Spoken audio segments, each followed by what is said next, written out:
Good morning, नमस्कार। उत्तर प्रदेश कृषि छात्र संघ के महामंत्री से आप लोगों की वार्ता हो रही है और मैं बताना चाह रहा हूं, किसानों की आय को अगर दोगुनी करनी है तो गन्ने की गुड़ाई में लगभग एक बिस्से की गुड़ाई 120 रुपया एक मज़दूर लेता है। तो अगर मैं गन्ने की गुड़ाई ट्रैक्टर से करवाऊं, लेकिन उसके लिए जो है टंच विधि द्वारा अगर बुआई हुई है, गन्ने की बुआई हमारे खेत में, मैं इस समय ज़िला आजमगढ़ में हूँ, अपने घर पे आया हूँ। कोरोना काल में जो है बहुत ज़्यादा नुकसान हुआ है किसानों का भी, अर्थव्यवस्था से लेके मजदूरी तक जो है दिक्कत में आई है, मज़दूर भी नहीं मिल रहे हैं। तो घर पे जो है टंच विधि से गन्ने की बुआई की गई थी और आज उसकी गुड़ाई की जा रही है।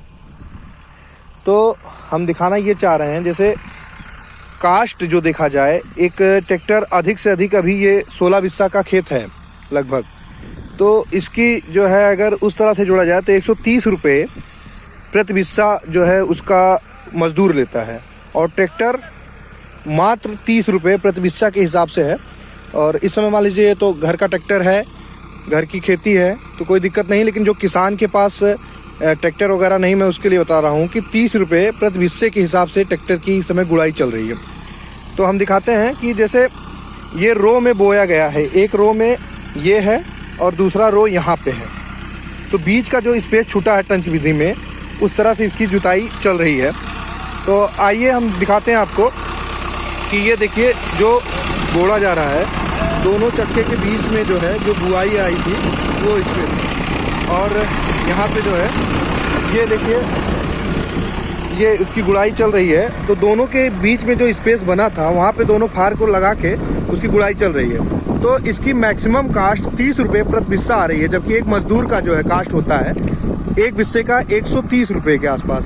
तो इससे किसान का जो आय भी बचेगा और समय भी, कम समय में अधिक से अधिक जो है खेतों का जो है निस्तारण किया जा सकता है। और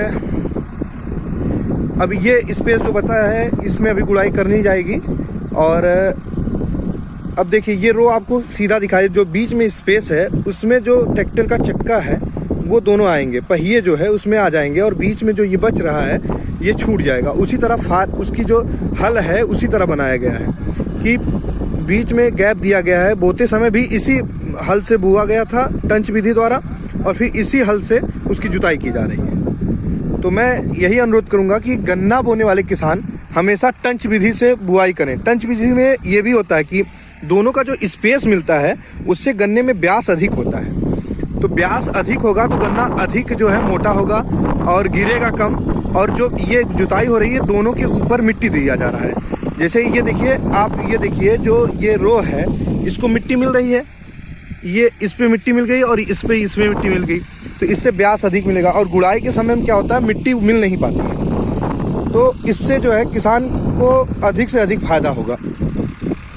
हमारा यही है उपासों की तरफ से, उत्तर प्रदेश कृषि छात्र संगठन की तरफ से मैं यही अनुरोध करूंगा किसानों को कि टंच विधि से ही जो है बुआई करें, और ताकि उसको गुड़ाई करने में और पानी देने में अब और आसान हो जाएगा। कम पानी में बस अगर पाइप से पानी देना है तो नाली में रख देंगे तो पानी भी कम लगेगा और समय बचेगी और गन्ने की उत्पादकता भी बढ़ती है। टंच विधि से अधिक उत्पादकता होती है और इसमें सीड भी कम लगती है। तो सीड कम लगेगी पहली चीज़। दूसरी चीज़, जो बीच में स्पेस बचा है अब उस पे आप कोई भी दूसरी फसल से सब्जी में करेला ले सकते हैं।